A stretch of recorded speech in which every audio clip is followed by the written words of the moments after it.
എനിക്കേ ചോറ് ഇഷ്ടമല്ലാന്ന് ഞാൻ കുറേ വീഡിയോസിൽ പറഞ്ഞിട്ടുണ്ട്.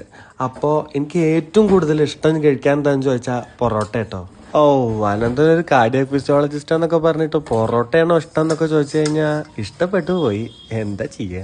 ഈ പൊറോട്ടയുടെ കാര്യം പറയുമ്പോഴേ കുട്ടിക്കാലത്തുണ്ടല്ലോ, വെക്കേഷന്റെ സമയമായ നാട്ടിലേക്ക് ചേച്ചമ്മയും അമ്മു ചേച്ചിയും അപ്പൂസും ഒക്കെ വരും കേട്ടോ.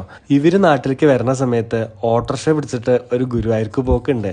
ഗുരുവായൂർക്ക് പോണത് ഗുരുവായൂരപ്പനെ തൊഴാനൊക്കെ തന്നെയാണ് കേട്ടോ.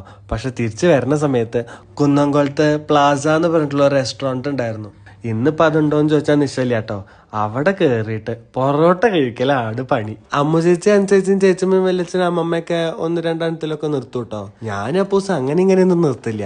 ഞങ്ങൾക്ക് അതൊന്ന് കുറച്ച് വിസ്തരിച്ചിരുന്ന് കഴിക്കുക വേണം.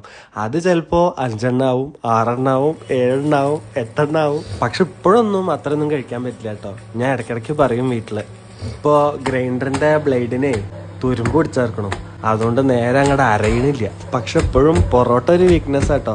അപ്പോട്ട് ഇടയ്ക്കിടയ്ക്ക് പറയും, പൊറോട്ട എന്നങ്ങനെ പേരെഴുതി കാണിച്ചു കൊടുത്താൽ മതി, അപ്പോഴേക്കും ഓടി വന്നോളും ചക്കന്ന്. പൊറോട്ടയോട് ഭ്രമം തോന്നിയിട്ടേ പൊറോട്ട ഉണ്ടാക്കാൻ തുടങ്ങി വീട്ടില്. ആദ്യത്തെ 3-4 പ്രാവശ്യം ഫ്ലോപ്പ് ആയിരുന്നു കേട്ടോ. പിന്നെ പതുക്കെ പതുക്കെ ശരിയായി തുടങ്ങി. ഇനിയിപ്പോ അതിലൊരു എക്സ്പെർട്ട് ആവാന്നേ. ഇങ്ങനെയൊക്കെയല്ലേ പഠിക്കുക. അത് ശരി, ഇപ്രാവശ്യം കുഴപ്പമൊന്നുമില്ലാതെ വന്നു കേട്ടോ. അമ്മി നന്നായിണ്ടെന്നാ പറഞ്ഞേ. അപ്പൊ എന്നാ ശരി, പോയിട്ട് പണിയുണ്ട്.